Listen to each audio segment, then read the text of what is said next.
Merhabalar, kanalıma hoş geldiniz. Bugünkü videomda pek çok yerde kullanabileceğiniz, ilk bakışta çok zor görünen ama aşamalarını gördüğünüzde aslında ne kadar kolay olduğunu ve çabuk ilerlediğini fark edeceğiniz bir model çalışması yapacağım. Ben nihai ürün olarak hırka örmeyi tercih ettim. Siz istediğiniz yerde kullanabilirsiniz. İp özelliklerine bakalım. Sargılı ithal bir pamuklu ip kullanıyorum. Orta kalınlıkta bir ip. 2,5 milimetre tığ ile öreceğim. 3-3,5 milimetreyi de kaldırabilir ama ben biraz sıkı dursun istediğim için 2,5 milimetre ile örüyorum. İpimi düğüm atarak başlıyorum. 2+4 6 tane zincir çekiyorum. Tığımı 2 sefer ip dolayıp 3. çektiğim zincire batıyorum ve birer sefer ilmeği çıkartarak 4 seferde örüyorum. 4 tane zincir çekiyorum. Tığa 2 sefer ip doluyorum ve görüntüdeki çift halkaya batıyorum. Birer birer ipi çıkartarak 4 seferde örüyorum. 2 zincir araya çekiyorum. 4 zincir daha çektim. Tığıma 2 sefer ip doladım. Ve yine dönüp 3. zincire batıyorum. 1, 2, 3, 4 seferde ipimi örüyorum. 4 tane zincir çekiyorum. 2 sefer ip doluyorum. Çift halkaya batıyorum. Ve birer birer toplam 4 seferde ilmekleri çıkartıyorum. Araya 2 zincir çektim. Yine 4 tane zincir çekiyorum. Tığıma 2 sefer ip doladım. 6 zincirin üçüncüsüne battım. Ve yine 4 seferde ilmekleri çıkarttım. 4 zincir çekiyorum. Tığıma 2 sefer ip doluyorum. Çift halkanın içine batıyorum. Ve birer birer toplam 4 seferde ilmekleri çıkartıyorum. İkişerli yuva grupları oluşturuyorum. Ve her ikişerli grubun ortasına 2 tane zincir çekiyorum. Temel mantıkta yaptığım işlem bu. Üçünüzü alırken belin altından kalçanın hemen üstünden mezura ile ölçüp buradaki santime göre başlayabilirsiniz ya da yukarıdaki gösterdiğim yuva sayıları üzerinden gidebilirsiniz. Her iki yuva bir tane motif olacak. Large x large başlıyorum ben. Toplamda 22 tane motif, yani 44 tane yuva oluşturarak başlıyorum. Son yuvayı yaptıktan sonra 2 zincir daha çekiyorum. Ve dönüş işlemini yapacağım. Bir zincir çekiyorum. Bir sık iğne örüyorum. 5 tane zincir çekip tığa 2 sefer ip doluyorum. Ve 2 yuva arasındaki boşluğa batıp ikişerli gruplar halinde 3 seferde ipimi çıkartıyorum. 5 zincir çekiyorum. Arada 2 zincirim vardı. İlkine batıyorum, bir sık iğne örüyorum. İkinciye batıyorum. Yine bir sık iğne örüyorum. Toplamda 2 sık iğne ördüm. Dilim aralarına. İlk dilimim oluştu. 5 zincir çekiyorum. Tığıma 2 sefer ip doluyorum. 2 yuva arasındaki boşluğa batıyorum. 2, 2, 2, toplamda 3 seferde ilmekleri çıkartıyorum. 5 zincir çekiyorum. Yine 2 zincirlik ara boşluğa geldim. İlk zincire battım, sık iğne ördüm. İkinci zincire battım. Yine sık iğne ördüm. 5 tane zincir çekiyorum. Tığıma 2 sefer ip doluyorum. Yine 2 yuvanın arasındaki boşluğa batıyorum. 2, 2, 2, toplamda 3 seferde ikişerli gruplar olarak ilmekleri çıkartıyorum. 5 zincir çekiyorum. Aradaki 2 zincirin ilkine batıyorum. Bir sık iğne örüyorum. İkinciye batıyorum, sık iğne örüyorum. Yine 5 zincir çekiyorum. 2 sefer ip doladım. 2 yuva arasına battım. 1, 2, 3 seferde ikişerli gruplar olarak ördüm. 5 zincir çektim. Sıranın başına geldim. 2 zincirin ilkine batıyorum, bir sık iğne örüyorum. İkinciye batıyorum, bir sık iğne daha örüyorum ve sırayı burada bitiriyorum. Bir zincir çekiyorum. İkinci sıraya başlıyorum. Bir sık iğne örüyorum.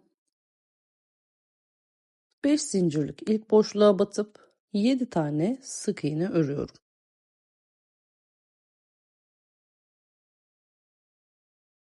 Yedinci sık iğneyi ördükten sonra hemen yandaki 5 zincirlik ikinci boşluğa batıyorum ve yine 7 tane sık iğne örerek devam ediyorum.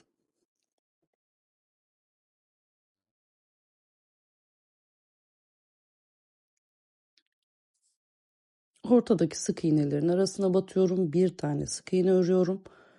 Yine 5 zincirlik boşluğa geldim. 7 tane sık iğne örüyorum.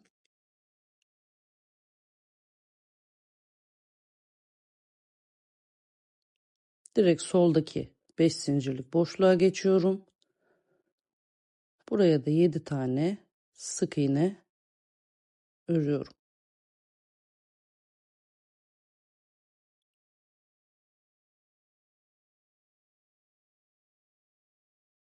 Şimdi dilim arasındaki 2 sık iğnenin orta boşluğuna battım. Bir sık iğne ördüm. 5 zincirlik boşluğa geldim. Yeni dilimde. Buraya da 7 sık iğne örüyorum. Soldaki 5 zincirlik boşluğa yine 7 tane sık iğne örüyorum. Tüm dilimleri bu sayılarla dolduracağız bu sırada. Dilim aralarındaki 2 sık iğnenin de ortasına batıyoruz. Bir sık iğne ile geçişi yapıyoruz. Sıra sonuna kadar devam ediyorum. Sonda yine bir sık iğne örüyorum. 7 tane zincir çekiyorum. 3. sırama başlıyorum. Trabzanın üzerindeki boşluğa batıp bir sık iğne örüyorum. 7 zincir çekiyorum. Dilim arasındaki sık iğnenin üstüne bir sık iğne örüyorum. 7 zincir çekiyorum. Trabzanın üzerindeki boşluğa yine bir sık iğne örüyorum. 7 zincir çekiyorum. Dilim arasındaki sık iğnenin üzerine bir sık iğne daha örüyorum. 7 zincir çekiyorum. Orta trabzanın üstündeki boşluğa bir sık iğne örüyorum. 7 zincir çekiyorum. Dilim arasındaki boşluğa bir sık iğne örüyorum. 7 zincir çekiyorum. Trabzanın üstüne sık iğne örüyorum. 7 zincir çekip yine sonda ördüğüm sık iğnenin üzerine bir sık iğne örerek sırayı bitiriyorum. Sıra boyunca bu şekilde devam ediyoruz.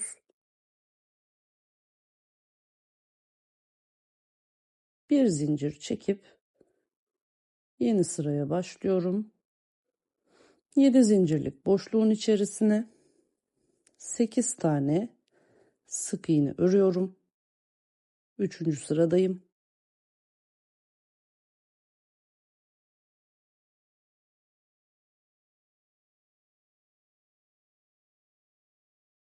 Düz bir şekil olması için şimdi buraya üçgenimi oluşturacağım. 5 zincir çekiyorum. Tığıma 2 sefer ip doluyorum. Örgüyü çevirdim. İlk boşluktan başlıyorum ve sayıyorum. 1, 2, 3, 4. 5. boşluğa battım. 1, 2 sefer ilmek çıkarttım. Tığda 3 ilmeğim var. Yine 2 sefer ip doluyorum. Saymaya devam ediyorum. 1, 2, 3, 4. boşluğa geldiğimde buradan da ilmeği çıkartıyorum. Birer birer 2 sefer. Kalan ilmekleri de ikişer ikişer örerek tek ilmeğe kadar düşüyorum. Bir zincir çekiyorum. Örgümü çevirdim. Boşluğun içerisine 7 tane sık iğne örüyorum.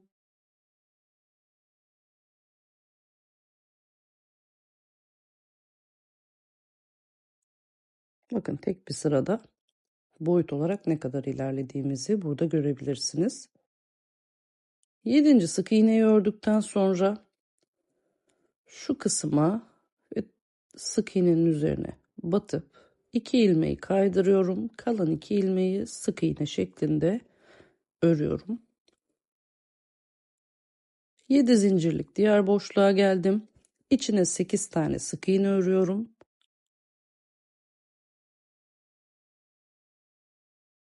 Yarım dilim ördüm. Şimdi burada tam dilim oluşturacağım yine. Yan taraftaki 7 zincirlik boşluğa geldim ve yine 8 tane sık iğne örerek devam ediyorum.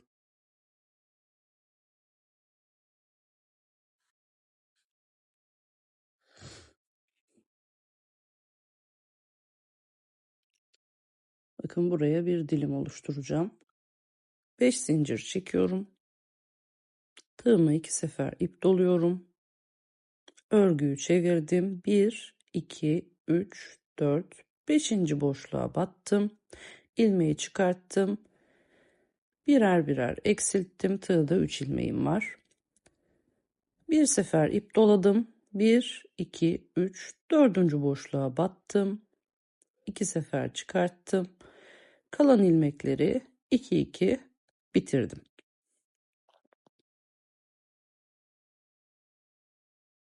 Beş tane zincir çekiyorum. 1, 2, 3, 4. boşluğa batıyorum. İlmeği kaydırıyorum. Bir zincir çektim. Çevirdim. 5 zincirlik boşluğa batıyorum. 7 tane sık iğne örüyorum.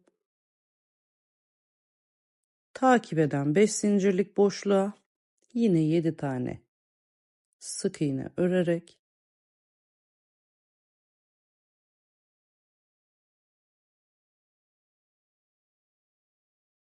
boşluğu dolduruyorum. Şimdi yine alttaki sık iğnenin çift halka batıyorum ve bir alttaki sık iğneye batıp ilmeği bu şekilde kaydırıyorum. Kalan 2 ilmeği sık iğne örüyorum. 7 zincirlik boşluğa geldim. 8 tane sık iğne örüyorum. Bir sonraki 7 zincirlik boşluğa yine 8 tane sık iğne örüyorum. Buraya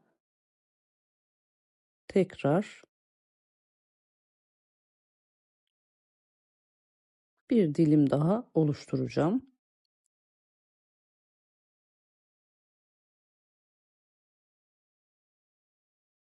Sık iğneleri bitirdim. Şimdi yine 5 zincir çekiyorum. Örgüyü çeviriyorum. Ta 2 sefer ip doluyorum. 5. boşluğa battım, ilmeği çıkarttım. Birer birer 2 sefer ördüm. Ta ip doladım. Yine 4. boşluğa battım. Birer birer 2 sefer çıkarttım. Sonra ikişerli gruplar olarak 3 sefer daha ördüm ve ilmekleri bitirdim. 5 zincir çekiyorum. 4. boşluğa ilmek kaydırıyorum. Bir zincir çekiyorum. Örgüyü çevirdim. 5 zincirlik ilk boşluğa 7 tane sık iğne örüyorum. 5 zincirlik ikinci boşluğa 7 tane daha sık iğne örüp yeni dilimimi bu şekilde bitiriyorum.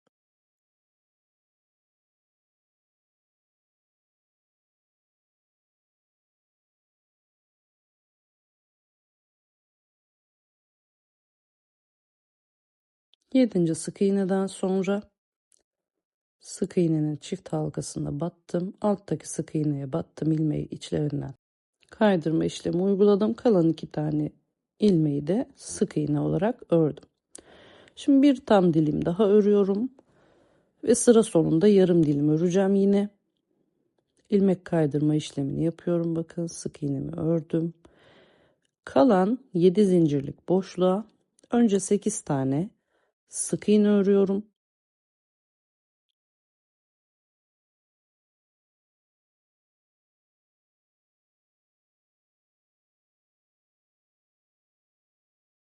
Şimdi buradan üçgen oluşturacağım. 5 zincir çekiyorum. Tığıma bir sefer ip doladım. Örgüyü çevirdim. Dördüncü boşluğa bir tane üçlü trabzan örüyorum. 5 zincir çekiyorum. Yine dördüncü boşluğa, yani takip eden dördüncü boşluğa ilmeğimi kaydırıyorum. Bir zincir çekip örgüyü tekrar çeviriyorum. Ve 5 zincirlik boşluğa toplam 7 tane sık iğne örüyorum. Üçgen şeklin tepe boşluğuna da yine bir sık iğne örüp dördüncü sıramı tamamlıyorum. Görüntü bu şekilde. Şimdi yine zincir sırasına geldik. 7 tane zincir çekiyorum. Dilim arasındaki boşluğa sık iğne ile bağlıyorum. 7 zincir çekiyorum. Trabzanın üstündeki kalan boşluğa sık iğne örüyorum. 7 zincir çekiyorum.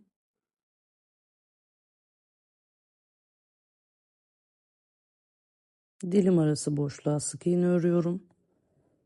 Yine 7 zincir çekiyorum. Trabzanın üstündeki boşluğa sık iğne örüyorum.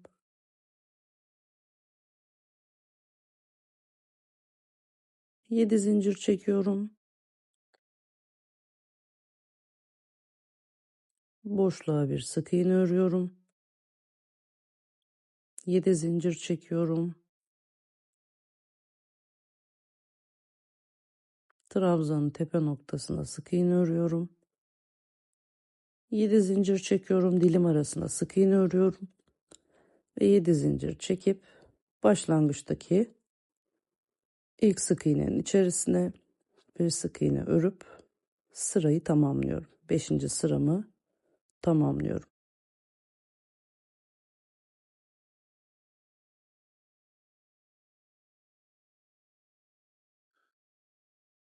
Bir zincir çekiyorum. Şimdi burada yine orta noktalara dilim oluşturacağım. Sıra boyunca tam dilimler var. Bir sıra başta ve sonda yarım dilim, bir sıra tam dilimler olarak gidiyor. Bir zincir çektim, döndüm. 2 tane 7 zincirlik boşluğum var. İkisine de 8'er tane sık iğne örüyorum.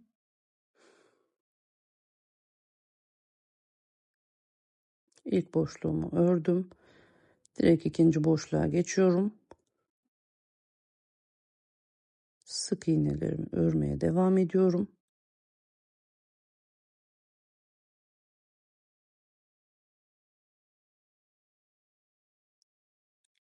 Beş zincir çekiyorum. Tığıma 2 sefer ip doluyorum. Örgüyü çeviriyorum. 5. boşluğa batıp çıkan ilmekleri 2 sefer birer birer örüyorum. Tığda 3 ilmeğim var. İp doladım. Sol tarafta 4. boşluğa battım. İlmeği çıkartıp birer birer 2 sefer ördüm. Kalan ilmekleri ikişer ikişer 3 seferde örerek bitiriyorum. 5 zincir çekiyorum. İlk sık iğnemin içine battım.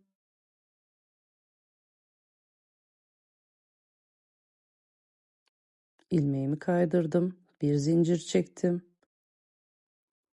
5 zincirlik boşluğa 7 tane sık iğne örüyorum.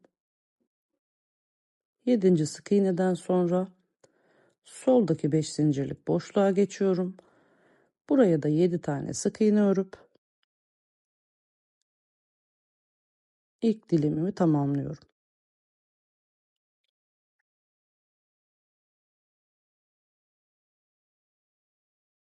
Yine yan boşluğa geçiş yapmak için sık iğneye battım. Alttaki sık iğneye battım. İlmek kaydırdım. 2 ilmeği bir ördüm. 7 zincirlik ilk boşluğa 8 tane sık iğne örüyorum. 7 zincirlik ikinci boşluğa yine 8 tane sık iğne örüyorum. Yine aynı şekilde buraya da bir dilim oluşturuyorum. Sıra sonuna gelelim yine.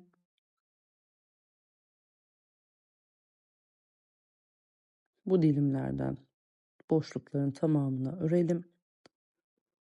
Sıra sonundakini yine birlikte yapıyoruz. 8 sık iğne örüyorum. Yine yandaki boşluğa 8 sık iğne daha örüyorum. Dilimin tamamını tabanını oluşturmuş oluyorum.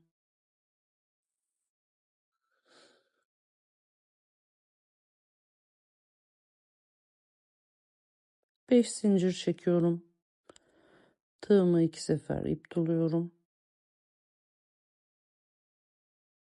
Örgümü çevirdim. 5. boşluğa battım. Birer birer 2 sefer ilmek çıkarttım. Tığıma ip doladım. 4. boşluğa battım. Birer birer 2 sefer ilmeğimi ördüm. Kalan ilmekleri ikişer ikişer 3 seferde bitirdim. 5 zincir çektim. 4. boşluğa ilmek kaydırdım. Bir zincir çektim.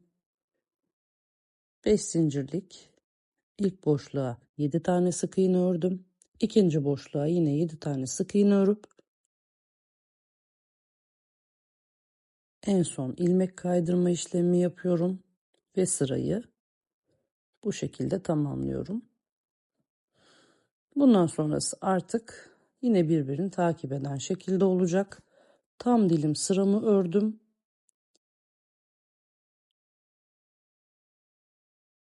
Ve sonra bir sıra zincirim var.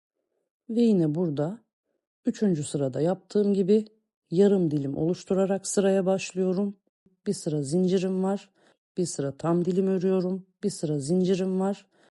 Bir sıra yarım dilimle başlayarak o sırayı örüyorum. Böylece devam ettiriyorum. İstediğim boyuta geldikten sonra da kollar ve yakayı örüp hırkamı tamamlayacağım.